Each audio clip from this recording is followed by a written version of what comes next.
At Northwestern Mutual Southern Wisconsin, they believe better conversations lead to better outcomes. They focus on a holistic financial planning process that starts with where you are right now. They design solutions that fit your specific goals and priorities and that can evolve over time. Wherever you are today, no matter what's next, they'll develop customized recommendations designed to fit your life. Visit their website or call them today. Northwestern Mutual Southern Wisconsin, a better way to money. Head north to a place with deep roots and deeper lakes, where you can speed through a frozen wonderland or glide on a quiet river, where it's so dark you can see the galaxy, the northern lights, and your future all at the same time. It's a place synonymous with up north and north woods, a vacation you'll never forget. One word, one place, Minocqua. Plan your getaway today at minocqua.org.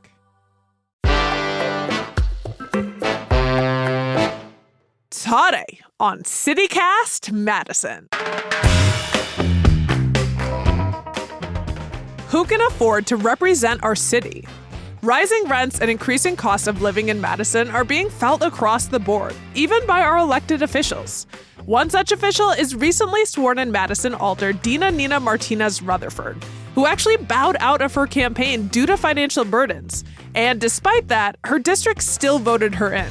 We sat down with Councilmember Martinez Rutherford to get her story and her thoughts on how the city might better support all residents who want to afford to live here. And a quick heads up, we've got a special bonus episode of CityCast Madison coming out tomorrow. It's a sponsored interview with the Minocqua Visitor Bureau. If you need an escape from the city to the North Woods, Minocqua is a gorgeous destination with endless trails, forests, and lakes to enjoy. So definitely stay close for that conversation. It's Tuesday, May 6th.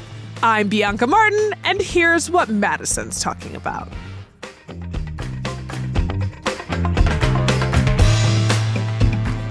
Dina Nina, welcome to CityCast Madison. Bianca, I'm so happy to see your face. Likewise, honestly, and also you've got such a fun background I wish folks could see, but at the very least they'll know that you have a neon lit up lips and an on air because you also do podcasting. I do. It's been a minute, but I do podcasting. We're here to talk to you about this crazy news. You were recently re-elected and sworn in as an alder representing Madison's East Side District 15, but that's not what you expected. It is not what I expected. Surprise! I know. I'm still waiting for someone to be like, April Fools, like. Yeah, so for context, you suspended your campaign at the beginning of the year, but because of state law, your name couldn't be removed from the ballot. And voters elected you in anyway. So, hey, superstar, what was your reaction when you found out that you won?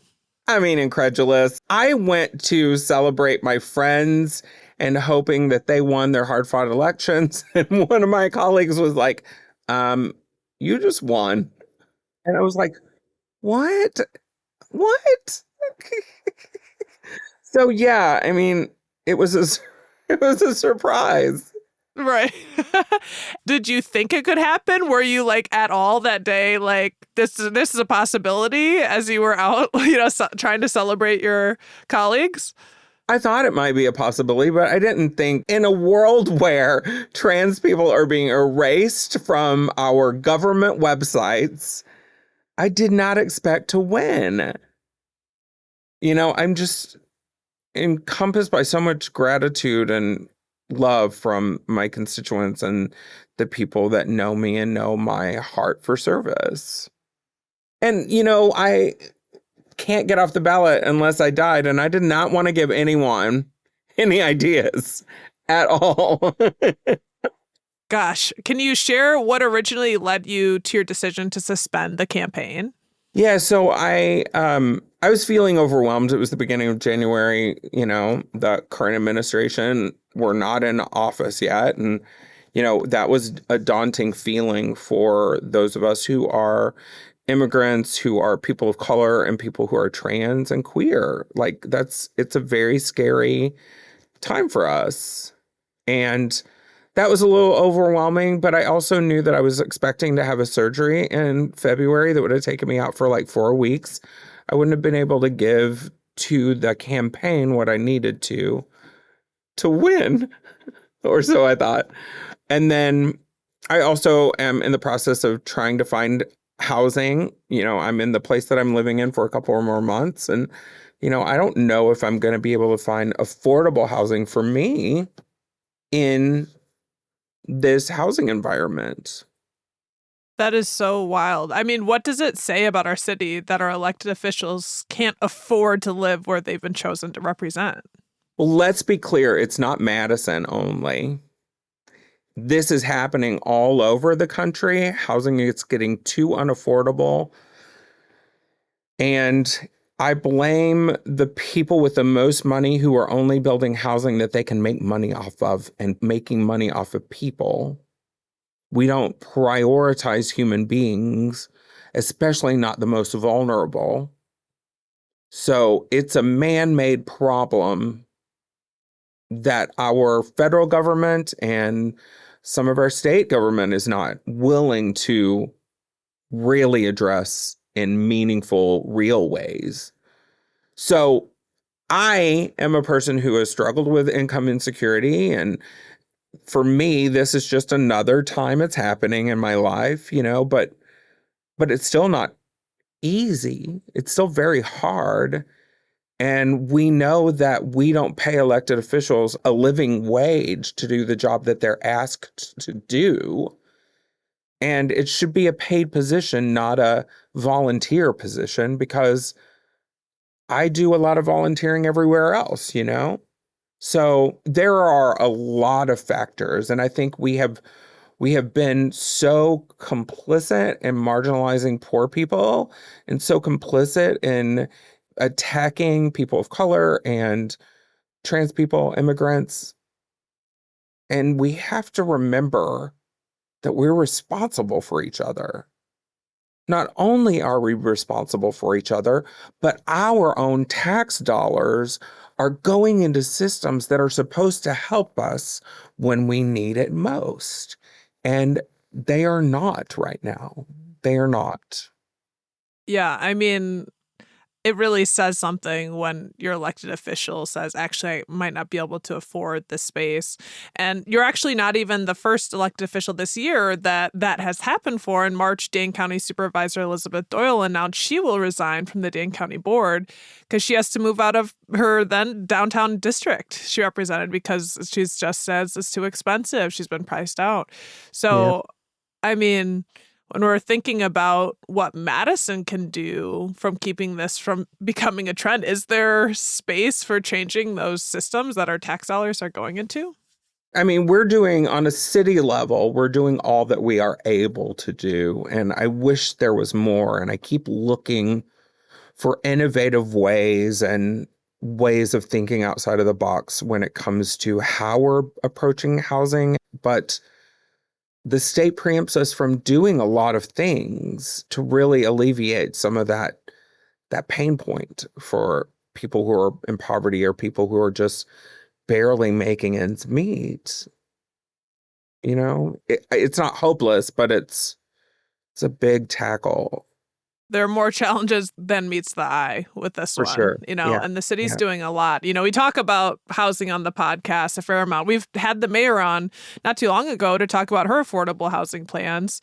And it's clear there's no one solution. I feel like we talked about dang near 24 solutions for addressing this massive problem. But in your opinion, do you think Madison is on the right track? Not looking at the state, just at what we're doing. I think we're doing all that we can do, and I'm very proud of the work we're doing. And the problem is that there's not motivation for developers to do a lot of affordable or low-income housing. It's just the capitalist nature of how our society prioritizes money over people. But I'm on the Community Development Block Grant Committee, And so the work we do in there is very meaningful. In fact, when I first got elected, I was like, is there any way that we can not include credit score as one of the barrier to entry? Because even myself, I have poor credit because I am living poor, right? And all of us have that. And credit is so arbitrary and lasts for so long, even when you are able to get caught up and get your debts paid off. It's so hard to have your credit score meet that. And if you're tying housing to credit score, when we know anyone who's housing, they generally prioritize their housing payment over everything else. Right, because of just how disastrous eviction is. So luckily, one of our team members said, absolutely. And they started adding that to every RFP.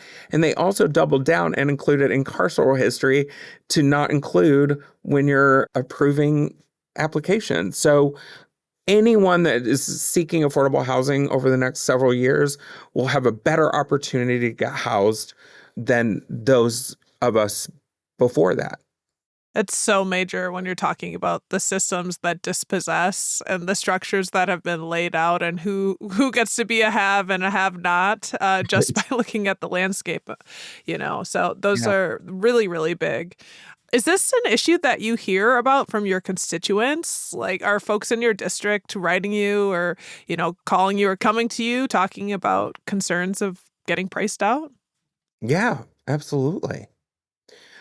I think a lot of people are shyer about talking about it when they're living in a home that they're purchasing because they are just trying to make the ends meet. We look at how many people are accessing food banks, and it increases and keeps increasing. We look at the amount of people that experience homelessness within our city, and it keeps increasing. That's a problem. So anywhere we can include inventory or create new housing, no matter what the price point is, hopefully will help us balance out. And I don't know if I have a lot of hope for that in the future also, but that seems to be the only thing that we can do right now that is allowed by state and federal laws. So we keep building in hopes that we can house more people and that it'll balance something out. I want more. I wish we could do more. I'm thinking about ways to increase density on properties and create more community layers where we get to run into each other and be able to communicate. But bigger than that, outside of government, what my job is to push people towards each other in a way that we are able to help care for one another on a daily basis, not just when crisis or catastrophe hits, but all the time. Are we thinking about dropping off food at a neighbor that's a senior and isn't able to get out much? Are we caring and considering how our neighbors with disabilities move through the world? Are we offering them help when they need it? Are we asking to mow somebody's yard when we have a little time? Things like that. It's so vital that we start thinking not only about ourselves, but others around us.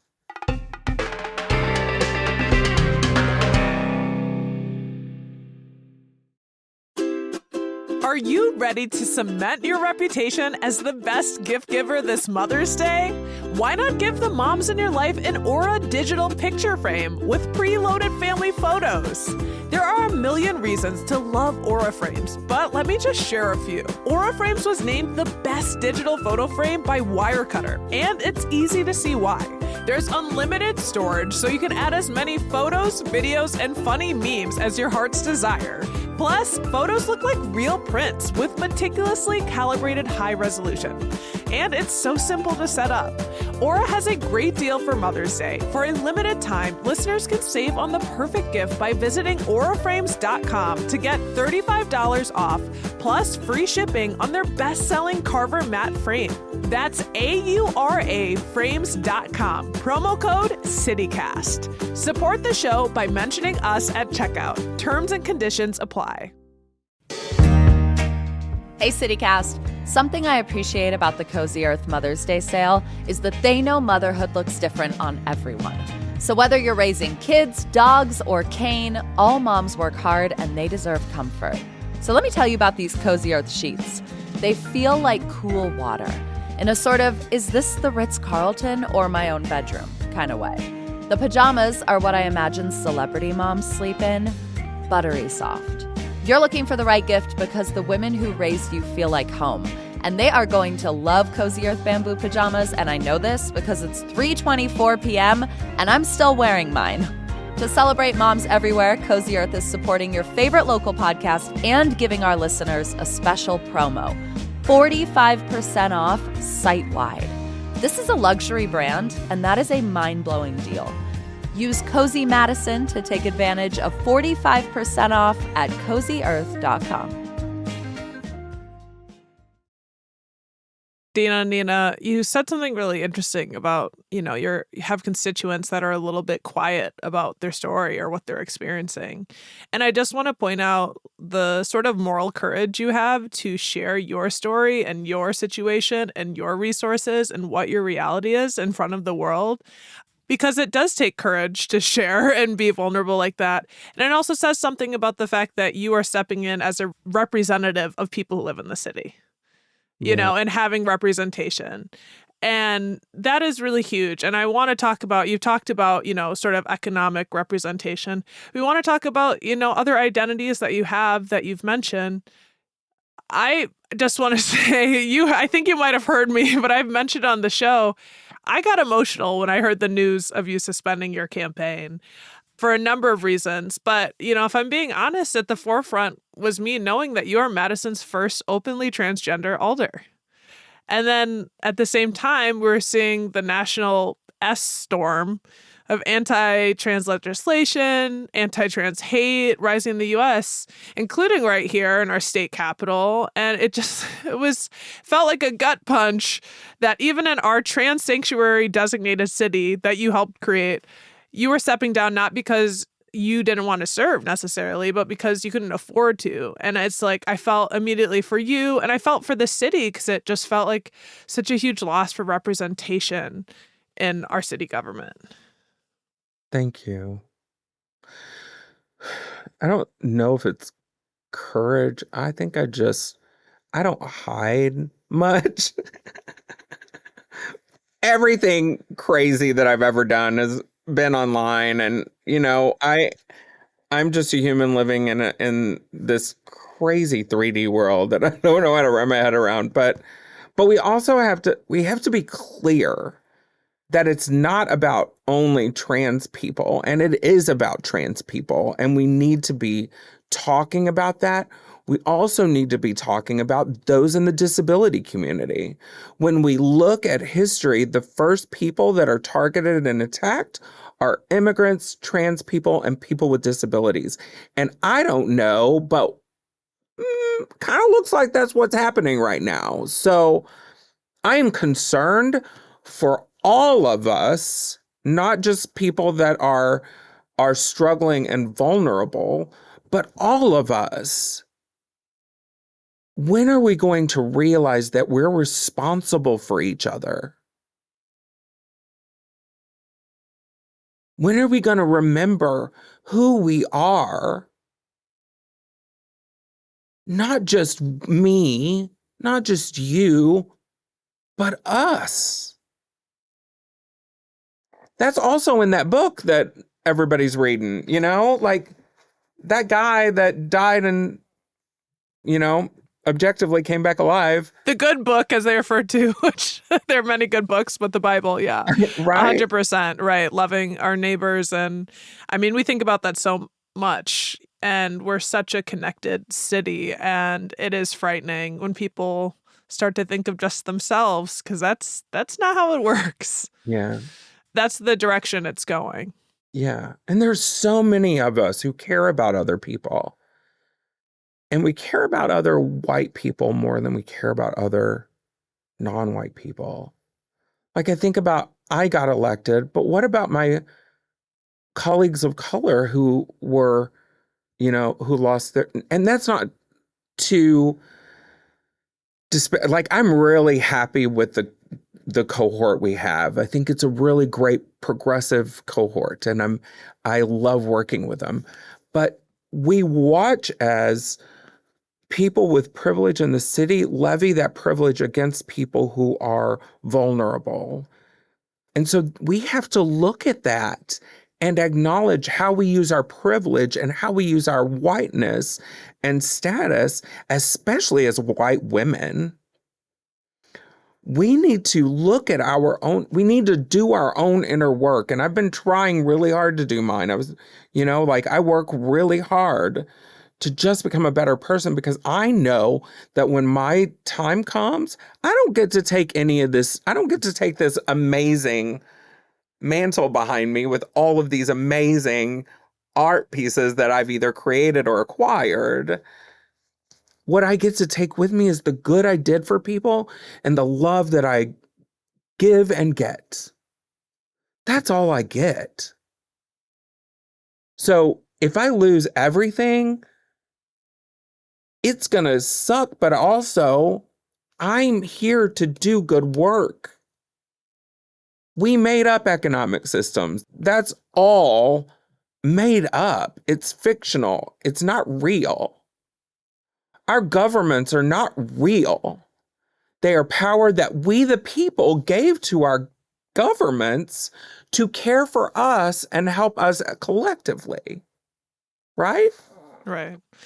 But I'm just, thinking about you or the collective you. If someone loses everything they have, if we're actually in this together, it wouldn't be the end of the world. If we actually created or behaved in a collective where it isn't one man for themselves. So, I mean, you're speaking the truth, and I can't help but wonder, like, how can Madison do better when it comes to actively caring for other marginalized folks in our community? Like, won't be the first one to say there are a lot of performative things going on in Madison that are different than action. Yeah. Oh, so many. How do we do better? We call it out and we look at it in ourselves. Like, look, I don't get everything right. Sometimes I get a little too sassy with people. Sometimes I get a little too justice oriented for some people. But I'm busy doing the work for me and trying to encourage other people to do their inner work and look at how we treat and act to people who we don't walk around with every day. It's stepping out of your comfort zone and giving when you don't have a lot, It's looking at your motivations. It's caring about other humans over your own possessions, and we can't do it all, but we can do something, and that something feeds into another thing. It's like if you walk around the city and you smile at somebody, I'm sorry, sometimes a smile is just what someone else needs. Mm-hmm. It is seeing people come up and ask you for money and say, hey, I don't have any cash, but I'll be happy to buy you a sandwich. It's giving people blankets. It's getting bottles of water and carrying those around with you when you're out in the hot and giving it to people that look like they need water. Actually meeting the needs of people. And I try to do that every day. Sometimes I get too exhausted because no one else is on the same path as I am right now. I want everybody to do things like that, little bitty things. You think about how someone telling you, hey, this really inspired me today. How does that make you feel when you hear that? And you're like, cool, I can do more. It's fuel. Yeah, it's fuel. It's rest. It's community.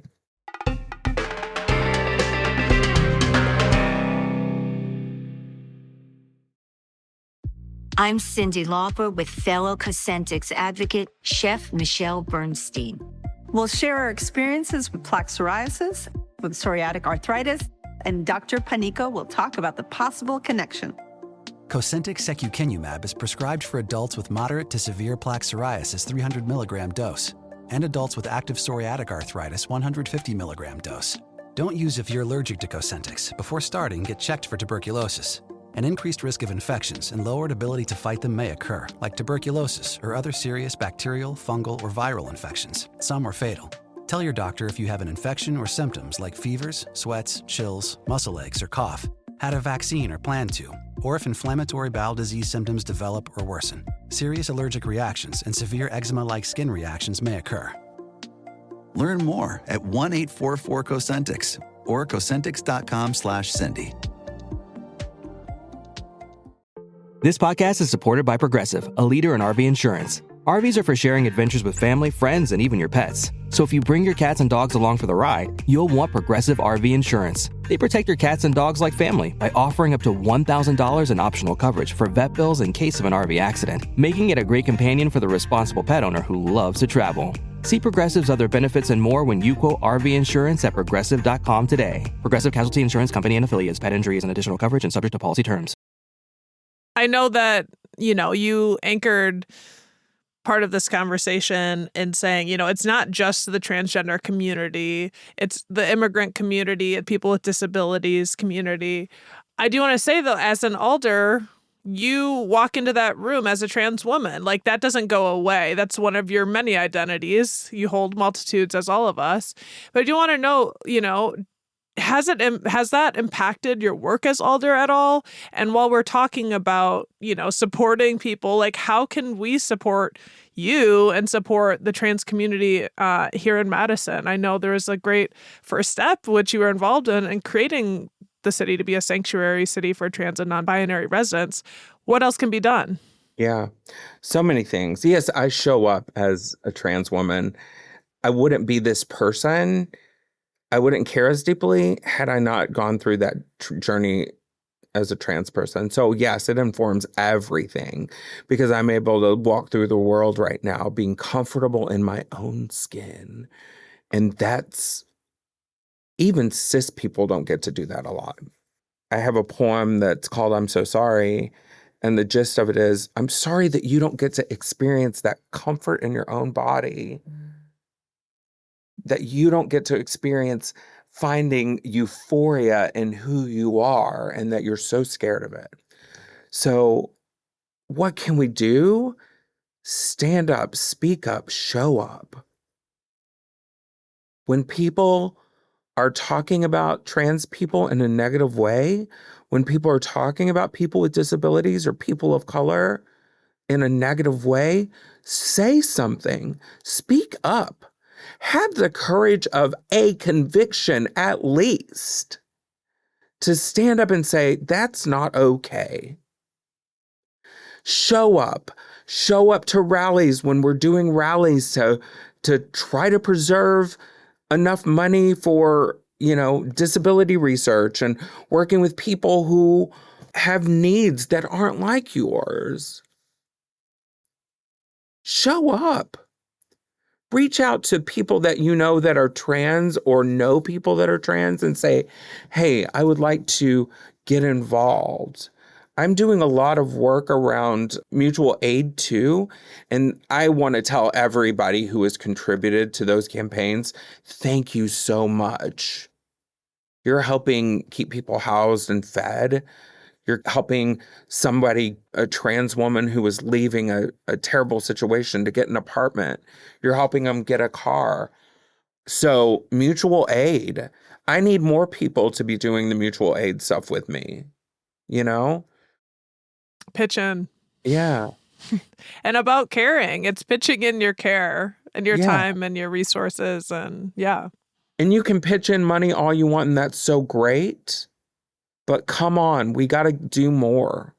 This is not a time to sit by and enjoy your privilege.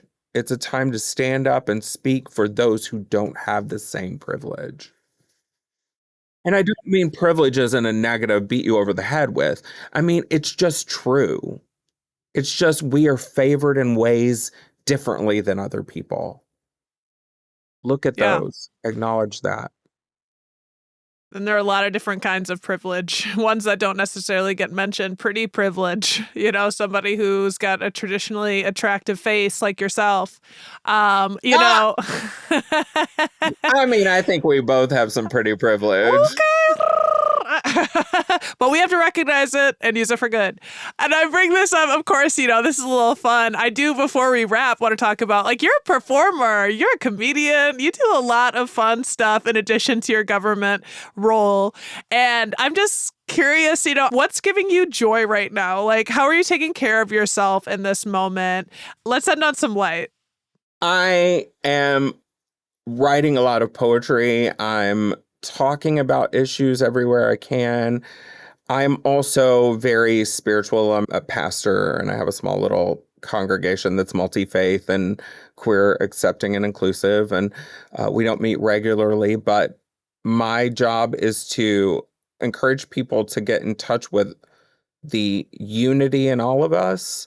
And I feel inspired by not only being able to interact with human beings, but the gratitude and joy that people in my life give to me. I'm trying to spend a lot more time in community. I'd love to be reclusive since the pandemic, but I'm spending more time in community. And that's where I get joy. I get joy in seeing trans kids' faces light up when they hear about a trans person who is elected and governing effectively and compassionately. I get excited when I see my clergy friends on the street, when I see people accessing, food gardens around the city, when people are walking and talking and having moments. It's a beautiful time in our history, even though it seems so dark. Looking at all the joy that my constituents, that my friends, that people I run into have, even in some of the hardest times, man, that gives me joy. And also, I like to tell a dirty joke or two, Yes, folks should go check out your comedy set. Dina Nita, Alder Martinez Rutherford, I'm glad we're not losing your voice and your perspective on the council, and love to see your light. Thank you for joining us here on CityCast Madison and for all your courage in telling your story. Oh, thank you. I won't shut up about it. That's Dina Nina Martinez Rutherford, Madison Common Council member who represents Eastside District 15 and longtime comedian. Before I let you go, I want to thank our new neighbors. You're a part of the group that helped us make our spring goal through our last stretch. Thank you to Bonnie W., Caitlin H., Annette W., Brandon R., Anna J., Libby B., Mark G., Leslie W., Dan F., and Leah M. And we've got more of you to thank tomorrow. I'll just say we see you longtime listeners, first-time joiners as neighbors out there. Thank you. Thank you to everyone and to all of our long-running members for your ongoing support. Couldn't do this without you.